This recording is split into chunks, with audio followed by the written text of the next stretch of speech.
তো আজকে ভিডিও কিন্তু খুবই ইম্পর্টেন্ট। তো আজকে ভিডিওটা হইলো যে সম্প্রদায় কি, সম্প্রদায় কাকে বলে, সম্প্রদায়ের সংজ্ঞা, সম্প্রদায় বলতে কি বুঝো, সম্প্রদায়ের একটা উদাহরণ বা সম্প্রদায় বলতে কি বুঝো, বা সম্প্রদায় এর একটা পরিচয় বা একটা বাক্য বা একটা উদাহরণ। সম্প্রদায়ের একটা সম্প্রদায়, এই প্রশ্ন কিন্তু চারভাবে সব থেকে বেশি করে থাকে। সেই চারভাবে হইলো যে এখানে একভাবে দেওয়া আছে 86 নম্বরে। তো একটা প্রশ্ন বিভিন্ন করতে পারে। তো একটা প্রশ্ন যদি গাইডে বিভিন্ন দিতে হয় তাহলে কিন্তু একটা প্রশ্নে বিভিন্ন, মানে একটা প্রশ্নে গাইডে ফুল হয়ে যাবে, ফুল হবে না, কিন্তু একটা প্রশ্ন বারবার দিতে গেলে কিন্তু গাইডের অনেক পেজ চলে যাবে। তার জন্য একভাবে দিয়ে দেয়। তো এই প্রশ্ন চারভাবে সব থেকে বেশি করে সম্প্রদায় কি, সম্প্রদায় কাকে বলে, সম্প্রদায়ের সংজ্ঞা দাও, সম্প্রদায় বলতে কি বুঝো। তো উত্তরটা নিচের উত্তরটা দেখার আগে তোমরা চ্যানেল নতুন হয়ে দেখলে চ্যানেলটা সাবস্ক্রাইব করবে, অলসো ভিডিও দেখে লাইক করে দিবে। যারা ইউটিউব চ্যানেল থেকে ভিডিও দেখতেছো ইউটিউব চ্যানেলটা সাবস্ক্রাইব করবে এবং পাশে ভিডিও থেকে লাইক করবে। আর যারা এই ফেসবুক পেজ থেকে ভিডিও দেখতেছো ফেসবুক পেজটা ফলো করবে, ফেভারিট করবে, নোটিফিকেশন অন করবে, ভিডিও থেকে লাইক করে দিবে। যদি আরও কোনো ক্লাসের প্রশ্ন তো তোমাদের সরাসরি গাইড থেকে লাগে তো অবশ্যই কমেন্টে বলে দিবে যে কোন ক্লাসের কি প্রশ্ন তোমাদের সরাসরি গাইড থেকে লাগবে।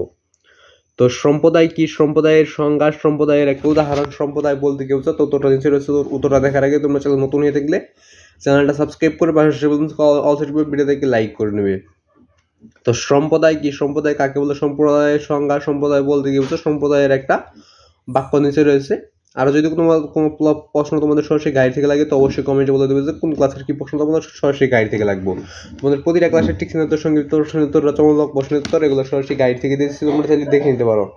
তো তোমরা যে কোনো ক্লাসের যে আদায় টিক্সনো দেখছো ওদের প্রথম টিক্সনো মানে 1 নম্বর টিক্সনো প্রশ্ন লিখবে, তারপর ইউটিউবে সার্চ করলে এই সবগুলো টিক্সনো তোমরা সরাসরি গাইড থেকে পেয়ে যাবে।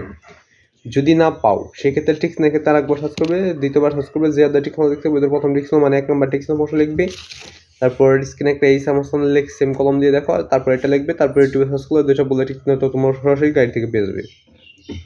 এবং সংক্ষিপ্ত প্রশ্ন লিখে ইউটিউব সার্চ করলে সংক্ষিপ্ত প্রশ্ন পেয়ে যাবে, রচনামূলক প্রশ্ন লিখে ইউটিউব সার্চ করলে রচনামূলক প্রশ্ন পেয়ে যাবে, এবং সৃজনশীল লিখতে সৃজনশীলের ক নাম্বার লিখে ইউটিউবে সার্চ করলে সৃজনশীলের সম্পূর্ণ উত্তরটা পেয়ে যাবে। শুধুমাত্র সৃজনশীলের ক নাম্বার লিখবে, তারপর ইউটিউবে সার্চ করলে ওই সবগুলো মানে ওই সৃজনশীলটা পেয়ে যাবে।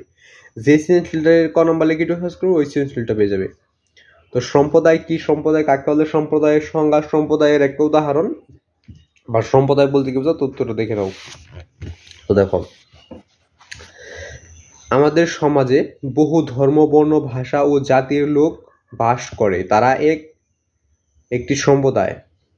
বা এখানে একটু অন্যভাবে সাজিয়ে দিতে পারো যে আমাদের সমাজে বহু ধর্ম, বর্ণ, ভাষা ও জাতির লোক বাস করে,